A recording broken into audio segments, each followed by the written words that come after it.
Buenas, senhores, tudo certo? Hoje então nós vamos falar um pouquinho sobre funções, certo? Mais com o intuito de classificar ali entre função afim, linear, né, as diferenças. Esse vídeo então vai ser só sobre função afim e o próximo só sobre função linear. E nós já falamos sobre o que é uma função, né, que é aquela relação de dependência, né, de uma situação com a outra. Vou deixar o link aqui em cima para vocês, então, caso vocês queiram se aprofundar um pouquinho mais sobre isso. E agora a nossa ideia é conversar sobre como montar e classificar uma função afim, certo? Gente, algumas dicas aí, algumas coisas iniciais para que a gente possa ter tranquilidade na resolução dessas atividades e de como funciona, né, clareza no funcionamento. Inicialmente, gente, nós teremos sempre f de x igual à nossa estrutura, tá? Independente da função, isso é para qualquer função. A primeira coisa que eu quero falar para vocês é que entenda que o f de x ele pode ser escrito também como y, certo? É a mesma coisa. São duas formas de escrever a mesma coisa. O f de x ele pode ser o nosso y aqui nessa estrutura, tá? E função afim, ela é uma função de primeiro grau, né? Então, percebe que aqui nós não temos nada em cima, então é como se fosse 1. E a estrutura de uma função afim sempre vai ser ax mais b com b diferente de zero, certo? Então, é basicamente isso. O que eu quero conversar um pouquinho com vocês é sobre esses dois caras, né? Nosso coeficiente angular e coeficiente linear, tá? Cada um deles ele tem um impacto na nossa função, nosso gráfico, e sabendo como esse cara funciona, nós conseguimos muitas vezes montar o nosso gráfico sem fazer continha, sem fazer tabela, só analisando a informação que nós temos aqui, tá? Então, de azul aqui eu vou falar um pouquinho sobre nosso coeficiente angular, que é o A, certo?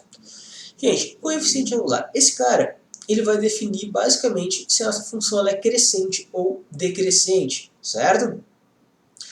Uma função crescente, então, ela começa embaixo e vai aumentando, né? Então, ela vai ser algo assim, reto, crescendo. Uma função decrescente, algo assim, virado para esse lado, certo? Já vou mostrar aqui no gráfico para vocês. O que define isso? Se o meu A for maior que zero, então ela é crescente.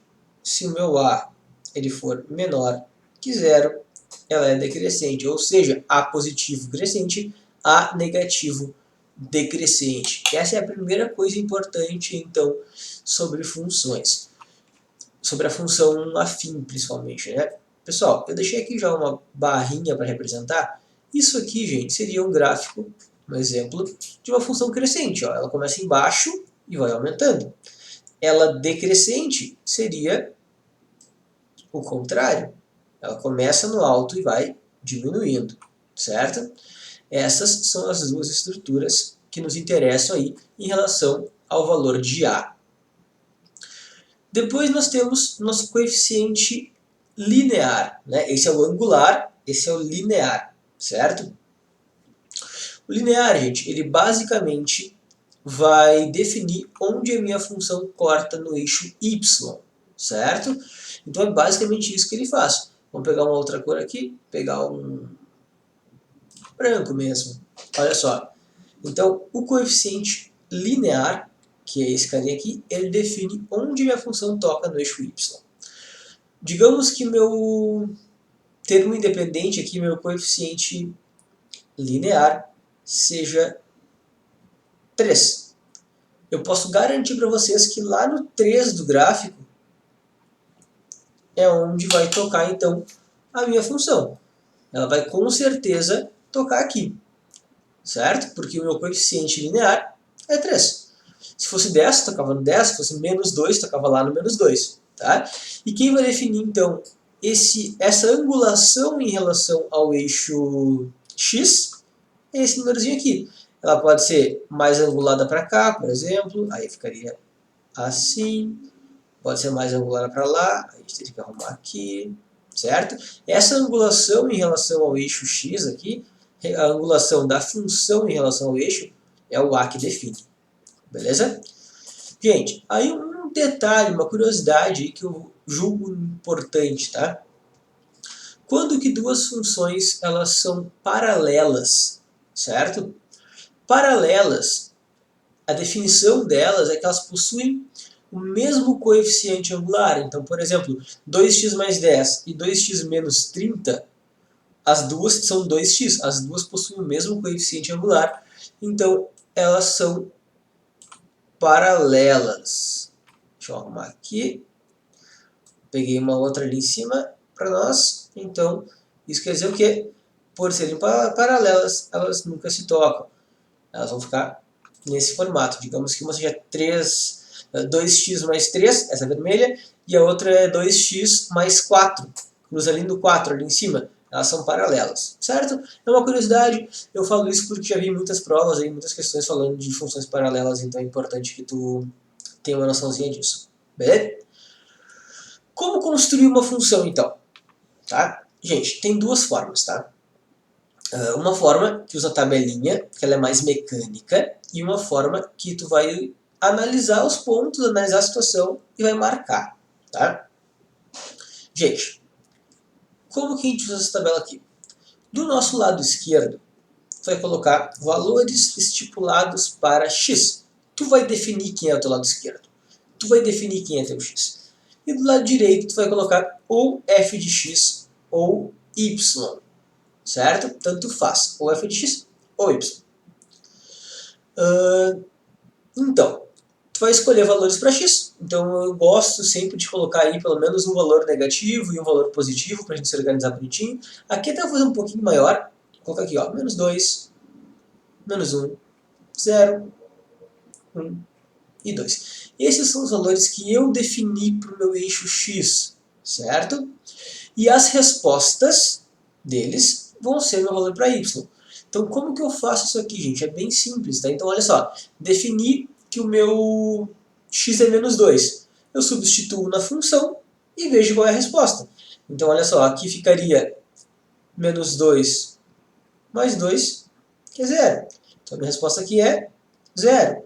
Quando x for menos 1, minha resposta é 1. Quando x for 0, a minha resposta é 2. Quando x for 1, a resposta é 3. Quando x for 2, a resposta é 4. Gente, aqui é o eixo y, né? Quando nós estamos falando de plano cartesiano, o que a gente está fazendo? A gente está marcando pontos nele. Para marcar pontos no plano cartesiano, eu preciso de coordenadas, certo? Então, aqui estão as minhas coordenadas. Aqui é uma coordenada, é um ponto no caso, né? Aqui é outra coordenada, aqui é outra coordenada. Cada uma delas é um ponto, então. O que eu vou fazer? Marcar todos esses pontos aqui no meu plano cartesiano. Eu tenho aqui, então, ó, menos 2, desculpa, menos 1, né? Menos 2. Aqui eu tenho o 1. E aqui eu tenho o 2 em x. Foram os números que eu usei para x, né? E para y, então, vai ser 1, 2, 3 e 4. E o próprio 0, né? Buenas. Então, vamos aos nossos pontos. Quando o meu x for menos 2, meu y é 0. Então, meu ponto está aqui. Menos 2 em x, 0 em y. Quando o meu x for menos 1, meu ponto é no 1 positivo. Depois, quando meu x for no 0, ele é no 2. Quando meu x for 1, ele é no 3. Opa, o que eu escolhi? E quando meu x for no 2, ele é lá em cima no nosso 4. Gente, eu fiz a mão aqui, tá? O certo mesmo, é pegar e fazer isso aqui com uma régua, bonitinho, mas igual ficou bem retinho. Então, o que vai acontecer aqui, gente? Eu vou pegar e vou traçar a minha função ali. Já estou com uma barrinha meio pronta. E pronto. Esse aqui é o desenho da minha função, certo? Tá aí, bem barbada. Percebe, ó, coeficiente linear é o 2, né? Então, ó, cruza no 2, bem direitinho. Tá aí. Essa é uma maneira de fazer o gráfico das nossas funções, certo? Gente, existe uma outra forma, tá? que igualmente funciona, que é a seguinte. Tá aqui, ó. Outra organização. Essa forma, gente, é basicamente zerar x e zerar y. Porque pensa comigo, tu precisa de 2 pontos, né, para fazer um gráfico, fazer uma reta. Concorda comigo? 2 pontos, fazer uma reta. Então, se a gente conseguir marcar 2 pontos ali no nosso gráfico, a gente já consegue fazer a nossa reta. Não precisa daquele monte de pontos. Então, o que eu posso fazer aqui? Isso aqui eu vou reescrever aqui do lado, tá? Eu vou ter que y é igual a x mais 2. Então, o que eu vou fazer, gente? Eu vou definir quando x for igual a zero. Então, ó, para x igual a zero. E desse lado, para y igual a zero. Como ficaria, então, a minha resposta? Eu defini que meu x é zero e aqui eu defini que meu y é zero, certo? Então, aqui, quando meu x for zero, eu vou ter que y é igual a zero mais 2, logo y é igual a 2. Então, meu x, quando meu x for zero, ó, x, eixo x. Quando meu x for no zero, meu y vai ser 2. Beleza? E aqui eu faço o contrário. Quando meu y for zero, quanto vai valer, então, o meu x? Que daí é x mais 2 ali, né? Vou pegar aqui de novo a caneta. Quando meu y for zero, quanto vale o meu x? Organiza isso, né? Jogo o 2 positivo para lá.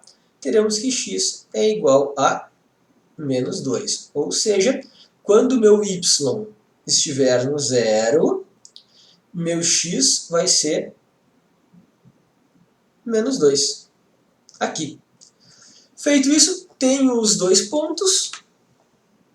Então eu posso pegar e fazer o meu gráfico, certo? Ligo os 2 pontos e está feito.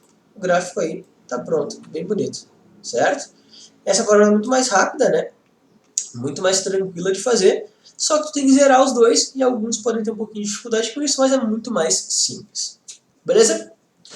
Senhores, espero ter ajudado vocês. Qualquer coisa é só me chamar. Até mais.